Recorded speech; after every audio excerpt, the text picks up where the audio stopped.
Hi hello everyone, welcome back to my channel commerce study with Kiran. तो देखो, आज हम देखने वाले हैं बुक कीपिंग और अकाउंटेंसी मतलब क्या। तो चलो एक एक करके स्टार्ट करते हैं। तो देखो, बुक कीपिंग मतलब क्या होता है। बुक कीपिंग मतलब recording of business transaction. Book keeping मतलब रिकॉर्डिंग ऑफ बिजनेस ट्रांजैक्शन, इसको हम बुक कीपिंग कहते हैं। तो जो भी बिजनेस ट्रांजैक्शन है उसको रिकॉर्ड करना बुक्स में इन ए सिस्टमैटिक वे, उसे हम बुक कीपिंग कहेंगे। और इसमें कौन से ट्रांजैक्शन आते हैं, इसमें वही ट्रांजैक्शन आते हैं जो मनी रिलेटेड होते हैं। ये यहाँ पे दिया गया है। फिर देखो, इवोल्यूशन ऑफ अकाउंटिंग मतलब अकाउंटिंग का उगम कैसे हुआ, कैसे आई अकाउंटिंग हमारे डेली रूटीन में, और अकाउंटिंग कैसे कहाँ से स्टार्ट हुई वो हम एक एक करके देखेंगे। तो देखो, in India during Chandragupta Maurya regime, यानी कि चंद्रगुप्त मौर्य जी के टाइम पे मिनिस्टर कौटिल्य जो है, इन्होंने एक बुक लिखी थी जिसका नाम था अर्थशास्त्र। वहाँ पे कुछ रेफरेंस दिए थे उन्होंने अकाउंटिंग से रिलेटेड। तो क्या हो गया, चंद्रगुप्त मौर्य के टाइम जो कौटिल्य थे उन्होंने एक बुक लिखी थी अर्थशास्त्र, और उसमें कुछ रेफरेंस दिए गए थे अकाउंटिंग से रिलेटेड। और उसी बुक को आगे चल के फिर देशीनामा कहा जाता था। उस बुक को, जो अर्थशास्त्र था, उसको आगे चल के फिर क्या बोला जाता था, देशीनामा बोला जाता था। फिर देखो, in earlier year time of civilisation accounting was done by agent who manage the property of wealthy people. तो उसके बाद क्या हुआ, जो भी अकाउंटिंग होती थी ना वेल्दी पीपल, यानी कि जो अमीर लोग हैं, जो श्रीमंत लोग हैं, उनकी जो अकाउंटिंग होती थी वो एक एजेंट करता था और वो मैनेज करता था। और फिर आगे चल के record of debit and credit जो है ये फाउंड हो गया 12th century itself. 12th century में हमें डेबिट और क्रेडिट के बारे में पता चला, यानी कि प्लस माइनस मैथमेटिकली अगर बोला जाए तो प्लस माइनस कहाँ करना, क्या करना, वो हमें पता चला 12th सेंचुरी में। तो देखो, सबसे पहले तो चंद्रगुप्त मौर्य के टाइम कौटिल्य जी, उन्होंने एक बुक लिखी थी अर्थशास्त्र। वहाँ पे कुछ अकाउंटिंग से रिलेटेड कुछ रेफरेंस दिए गए थे, उसको आगे चल के देशीनामा बोला जाता था। फिर 12th सेंचुरी में जो है ना, वो डेबिट और क्रेडिट के बारे में हमें पता चला। फिर in the year of 1494 Luca di Borgo Pacioli, एक इटालियन मर्चेंट था, इन्होंने फिर इंट्रोड्यूस की double entry book keeping system. अभी double entry book keeping system क्या होती है, ये हम अगले चैप्टर, जो हमारा सेकंड चैप्टर है, उसमें समझेंगे। तो इसमें कुछ नहीं, double entry book keeping system में यही बोला जाता है कि कोई भी ट्रांजैक्शन होगा ना, उसके दो एस्पेक्ट होते हैं। उसमें एक को डेबिट किया जाता है, दूसरे को क्रेडिट किया जाता है, वो भी इक्वल अमाउंट। इसी को डबल एंट्री सिस्टम बोलते हैं। तो ये जो डबल एंट्री सिस्टम है, ये किसने इंट्रोड्यूस की, ये लूका पैसियोली, इन्होंने इंट्रोड्यूस की 1494 में। तो आपको ये याद रखना है, लूका Pacioli 1494 introduce double entry book keeping system, क्योंकि इसका क्वेश्चन आपको पूछा जा सकता है। और ये कौन था, एक इटालियन मर्चेंट था। फिर आगे चल के फिर 18th और 19th सेंचुरी में क्या हो गया, 18th और 19th सेंचुरी में तो आपने हिस्ट्री पढ़ी है, जॉइंट स्टॉक कंपनी जो है वो इमर्ज हो गई, फॉर्म हो गई।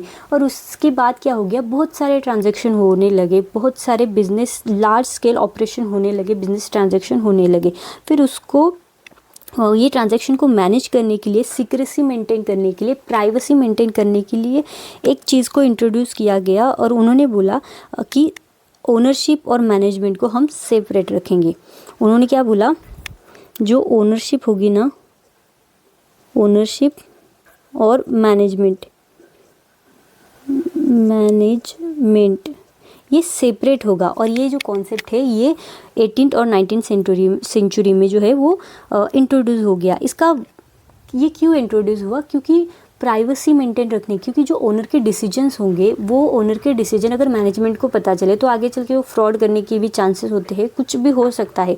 तो फ्रॉड ना हो, प्राइवेसी मेंटेन हो, सीक्रेसी मेंटेन हो, इसलिए फिर इस कॉन्सेप्ट का उगम हो गया, ये कॉन्सेप्ट इंट्रोड्यूस किया। और जिसमें बोला गया कि मैनेजमेंट और ओनरशिप जो है वो अलग होंगे। और इससे क्या होगा, फिर सेफगार्ड होगा इंटरेस्ट ऑफ ओनर और इन्वेस्टर।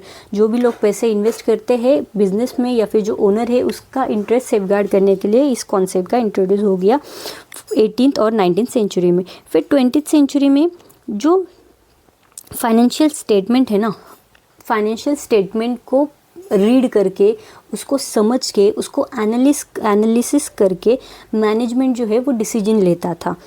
मैनेजमेंट को डिसीजन लेने के लिए जो फाइनेंशियल स्टेटमेंट ये बहुत मदद करती थी, बहुत हेल्पफुल होती थी। उसका एनालिसिस करके वो जो है वो मैनेजमेंट जो है वो डिसीजन लेते थे। और उसी के चक्कर में फिर मैनेजमेंट अकाउंटिंग जो है ये एक separate branch of accounting introduce हो गया। मतलब मैनेजमेंट को कुछ उनके डिसीजन लेने होते थे तो वो क्या करते थे, जो भी फाइनेंशियल स्टेटमेंट है उसको देख के, उसको समझ के, उसका एनालिसिस करके फिर वो मैनेजरियल डिसीजन अपना देते थे। और उसके बाद ही फिर मैनेजमेंट अकाउंटिंग, ये जो अकाउंटिंग है ये एक ब्रांच ऑफ अकाउंटिंग इंट्रोड्यूस हो गया। तो देखो अकाउंटिंग में भी बहुत से ब्रांच है, जैसे कॉस्ट अकाउंटिंग हो गया, मैनेजमेंट अकाउंटिंग हो गया, एम्प्लॉय अकाउंटिंग, ऐसे अलग अलग अकाउंटिंग है। तो उसमें से ही एक मैनेजमेंट अकाउंटिंग का उगम जो इंट्रोड्यूस हुआ वो कब हुआ, 20th सेंचुरी में हुआ।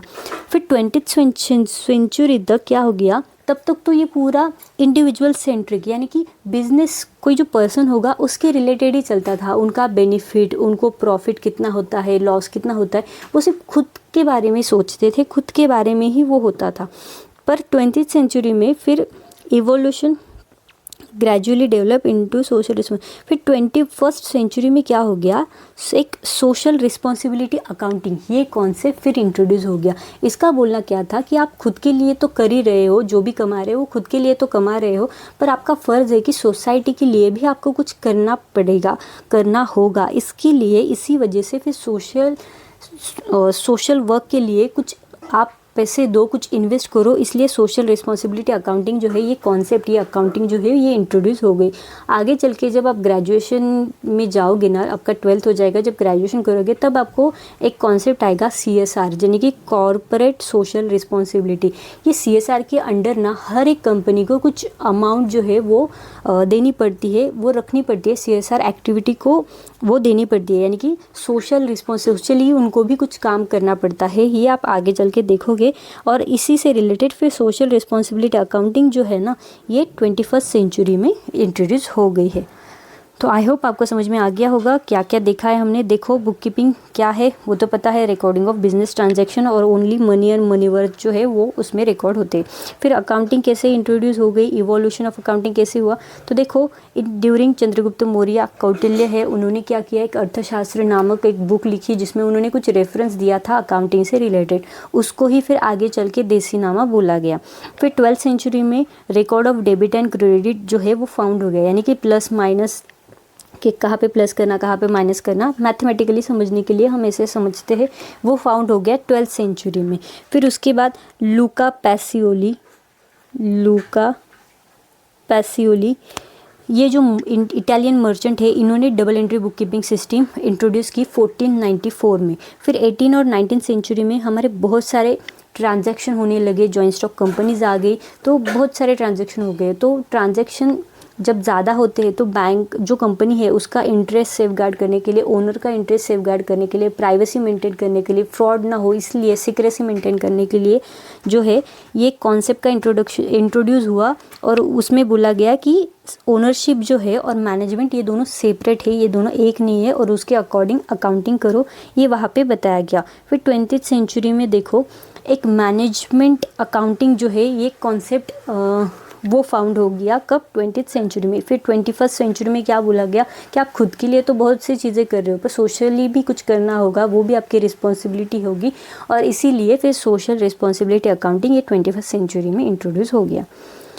तो हो गया ये, यहाँ तक समझ में आ गया, राइट, इवोल्यूशन ऑफ अकाउंटिंग क्या है। फिर देखो मीनिंग एंड डेफिनेशन, तो इसमें हम ऊपर जो भी इम्पोर्टेंट है सिर्फ यही देखेंगे, ज़्यादा इसमें जाने की ज़रूरत नहीं है। आपने ये एक बार पढ़ लिया ना तो आपको अच्छे से समझ में आ जाएगा इसका बोलना क्या है, इसका मतलब क्या है। तो देखो इन सिंपल वर्ड मीनिंग क्या है बुक कीपिंग का, book keeping means recording of business transaction in the books of account in a systematic way. वही बुक कीपिंग क्या है, सिस्टमेटिक वे में रिकॉर्ड करना बिजनेस ट्रांजैक्शन को, कहाँ पे, इन दी बुक्स ऑफ अकाउंट, इसी को हम बुक कीपिंग कहते हैं। फिर इसमें क्या है, all monetary transaction are recorded date wise for accurate business result from such record at the end of accounting year. तो at the end of accounting year मतलब 1 अप्रैल टू 31 मार्च, ये आपका अकाउंटिंग पीरियड है, आपको पता है। तो ये पूरा अकाउंटिंग पीरियड का रिजल्ट मिलने के लिए हम क्या करेंगे कि जो भी मॉनेटरी ट्रांजैक्शन है उसको रिकॉर्ड करो date wise accurate with the accurate amount, ये बोला गया हमें बुक कीपिंग में। तो बुक कीपिंग फिर से और एक मीनिंग बताया गया है। देखो, book keeping is a art और साइंस ऑफ सिस्टमैटिक रिकॉर्डिंग। अभी रिकॉर्डिंग उसको हम क्या कहते हैं, इसको जर्नल एंट्री कहेंगे, रिकॉर्ड करना। क्लासीफाई इसको लेजर कहते हैं। समराइज मतलब ट्रायल बैलेंस हो गया आपका। The financial transaction of business for a particular period generally 1 year. तो बुक कीपिंग क्या है, एक आर्ट है, एक साइंस है, किससे related, of recording business transaction. जो भी बिजनेस ट्रांजेक्शन है उसको रिकॉर्ड करना, उसको क्लासीफाई करना, उसको समराइज करना of business for a particular period. Particular period मतलब 1 अकाउंटिंग पीरियड, उसके लिए इसी को हम कहते हैं बुक कीपिंग। तो इसके अलग अलग डेफिनेशन दी गई है। तो ये जो बाकी की डेफिनेशन है वो आप देख लो, आप एक बार पढ़ लो। पर इसमें जो एक इम्पॉर्टेंट डेफिनेशन है वो मैं यहाँ पे कवर करती हूँ। तो देखो, एक J.R. बैटली बॉय, इनकी एक डेफिनेशन बहुत फेमस है और ये पूछी जा सकती है।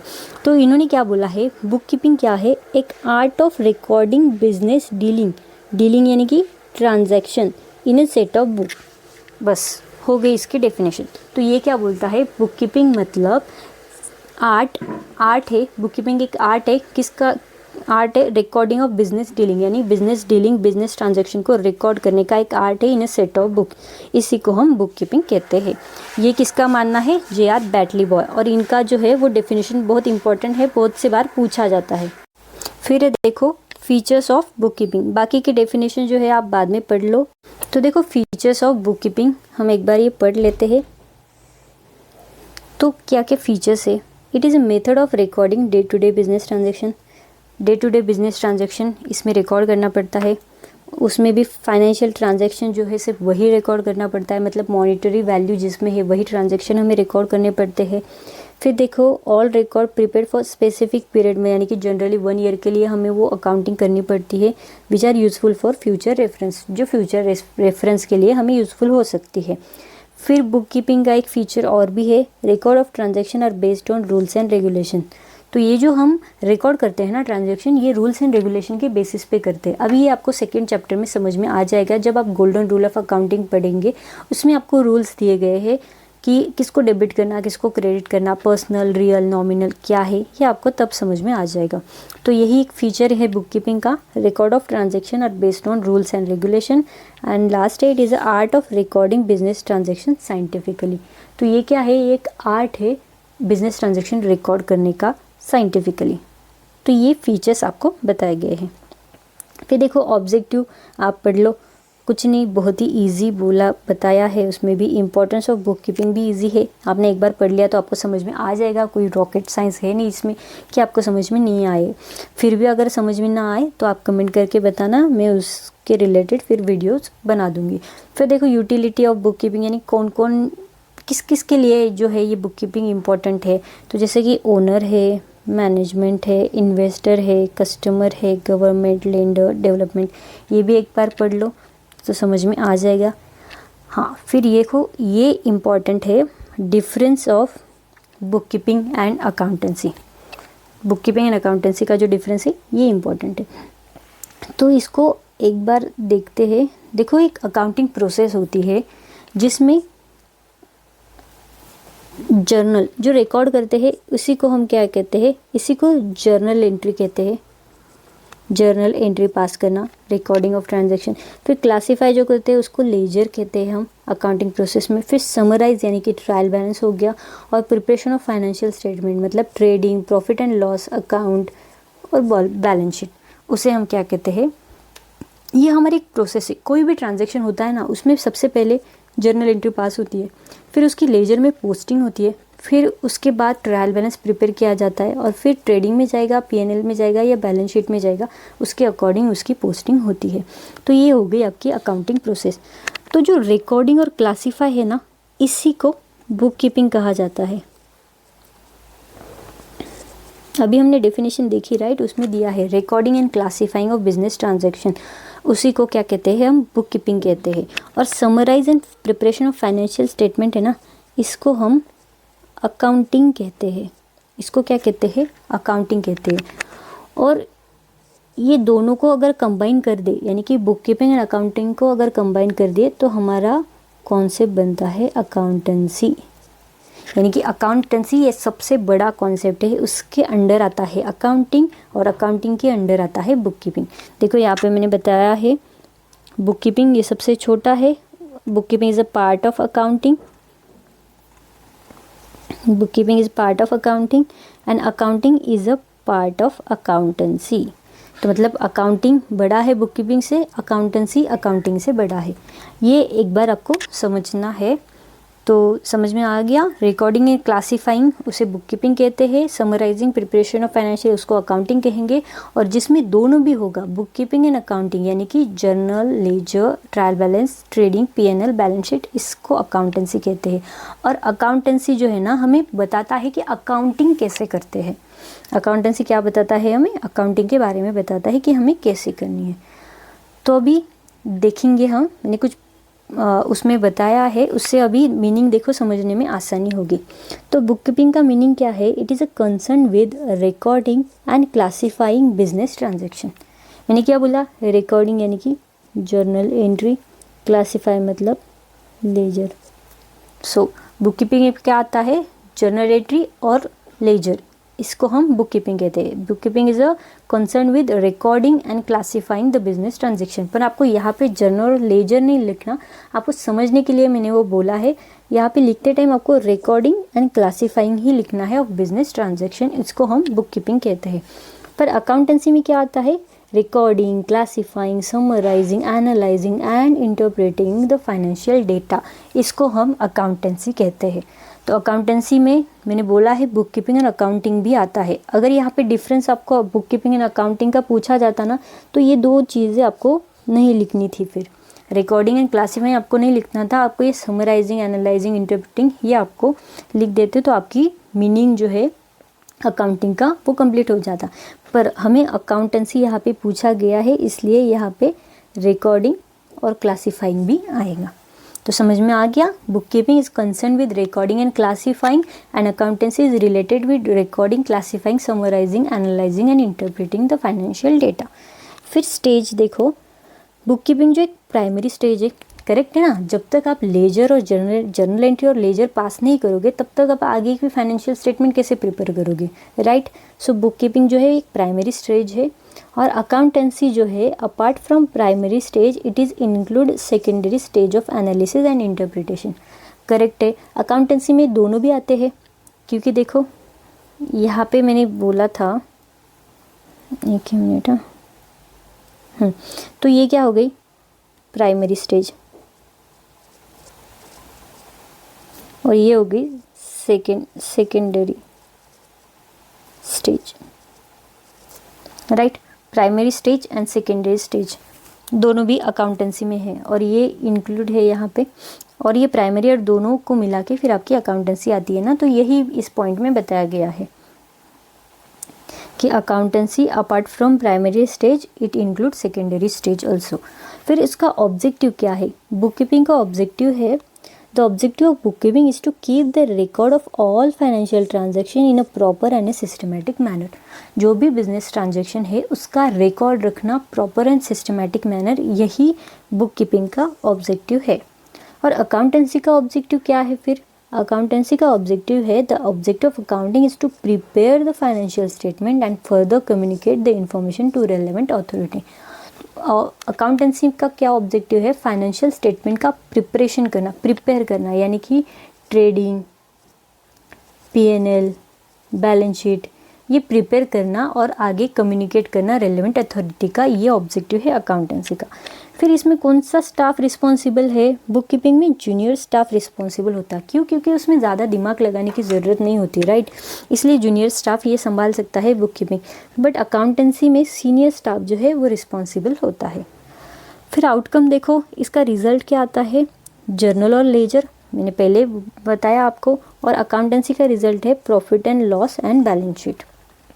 फिर देखो इसमें day to day business transaction record होते हैं, हमने अभी फीचर्स में देखा ना, तो यही दिया गया है। Book keeping gives day to day details, पर accountancy gives entire year, detail of entire year, क्योंकि पीएनएल और बैलेंस शीट जो है ना ये account at the end of accounting year, accounting period, at the end of accounting period accounting year ही बनती है ना, इसलिए it gives detail of entire year ऐसे दिया गया है।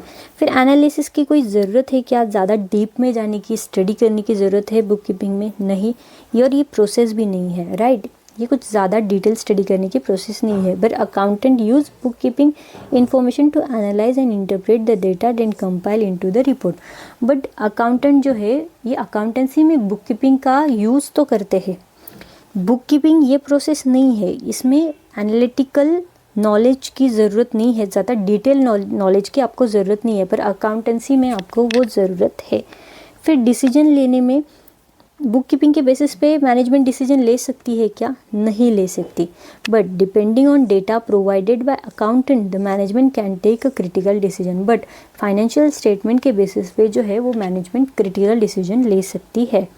फिर है आपका analytical skill is not required for book keeping. मतलब एनालिटिकल स्किल मतलब डिटेल स्टडी करने का अप्रोच रिक्वायर है क्या बुक कीपिंग में?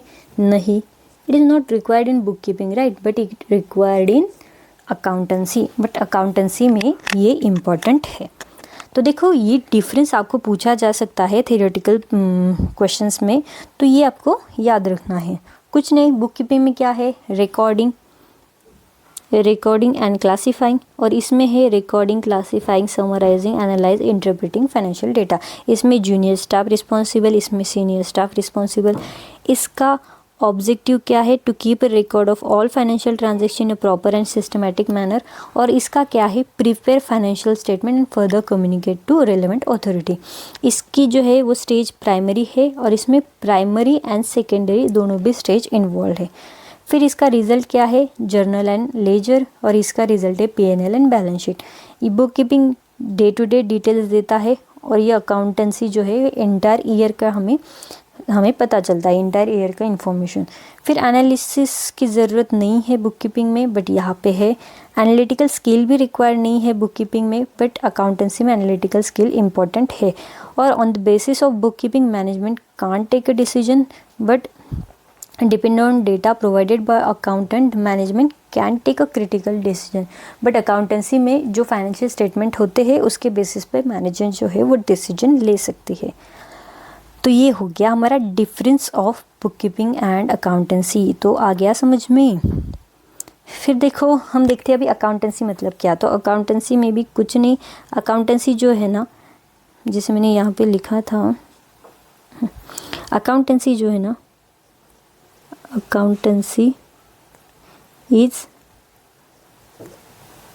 process of accounting।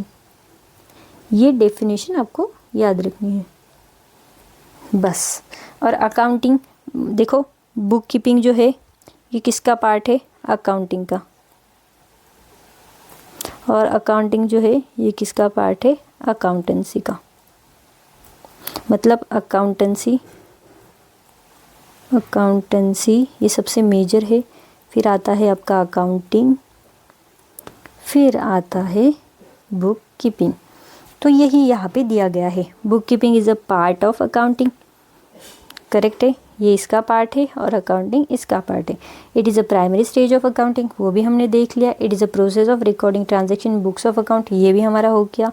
It is a part of accountancy, accounting is a part of accountancy, ये भी समझ में आ गया।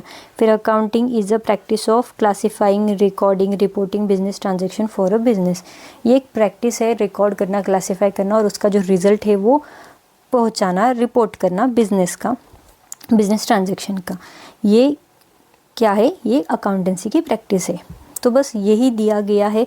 और अकाउंटिंग जो है ना, एक प्रॉपरली प्रिंसिपल्स के बेसिस पे अप्लाई की, प्रिंसिपल के बेसिस पे अकाउंटिंग की जाती है। और वो जो अप्लाई होती है, जो अडॉप्ट होती है, अडॉप्ट बाय अकाउंटेंट यूनिवर्सली, मतलब सारे अकाउंटेंट एक ही प्रिंसिपल फॉलो करके अकाउंटिंग करते हैं। ऐसे नहीं है ये कंपनी अलग प्रिंसिपल फॉलो करेगी, वो कंपनी अलग प्रिंसिपल फॉलो करेगी, नहीं, सारे मिलके एक ही प्रिंसिपल फॉलो करते हैं और एक ही प्रिंसिपल के बेसिस पे अकाउंटिंग होती है। यूनिवर्सली एक ही बेसिस पे अकाउंटिंग होती है, ये आपको याद रखना है। क्यों? क्योंकि उसके बाद ही फिर ट्रू एंड फेयर वैल्यू मिलेगी ना, और जो भी डिसीजन लेना होगा गवर्नमेंट को, लेंडर को, किसी को भी, तो वो डिसीजन फिर ले सकते हैं अगर अकाउंटिंग प्रिंसिपल के हिसाब से अकाउंटिंग हुई है। तो बस यही दिया गया है।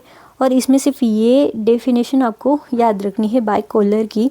तो वो क्या बोलता है, accountancy refer to entire body of the theory and process of accounting. बस ये डेफिनेशन आपको लर्न करनी है, ये पूछ सकते हैं। और नीचे जो है ये भी आपको पढ़ के रखना है, मतलब कोई भी चीज़ आपको छोड़नी नहीं है। मैंने भी बोला है आपको कि ये आप बाद में कर लोगे, तो आपको बाद में वो पढ़ना है। जैसे कि इम्पोर्टेंस हो गया, यूटिलिटी हो गया, ऑब्जेक्टिव, ये आपको जब ये लेक्चर हो जाएगा तभी तुरंत आपको पढ़ लेना है। और अगर उसमें कुछ दिक्कत होगी तो आप मुझे कमेंट करके बता देना। तो आई होप आपको ये आज का पूरा टॉपिक समझ में आ गया होगा। देखो अभी 25 मिनट का हो गया है, तो अगर और मैं आगे लूँगी, जैसे कि मुझे ये आपका कौन सा पार्ट पेंडिंग है, अकाउंटिंग स्टैंडर्ड, हाँ जो अकाउंटिंग स्टैंडर्ड है ना, यह हमें लेना है। पर अगर मैं अभी ये लूँगी तो ये वीडियो जो है वो काफ़ी लंबी हो जाएगी, लेंदी हो जाएगी और फिर बोरिंग लगने लगती है। इसलिए ये पार्ट और जो एक्सरसाइज है ये हम नेक्स्ट वीडियो में कवर करेंगे। मैं इसी टाइम ये कवर करने का सोच रही थी, पर इस वीडियो में हम नहीं कर सकते क्योंकि ये वीडियो काफ़ी लंबी हो जाएगी। इसलिए नेक्स्ट वीडियो में हम ये कवर करके हमारा जो ये चैप्टर है ना, चैप्टर नंबर 1, वो फिनिश कर देंगे, वो ख़त्म कर देंगे। और इसमें भी कुछ नहीं, सिर्फ अकाउंटिंग स्टैंडर्ड क्या है, IFRS क्या है, यही आपको बताया गया है।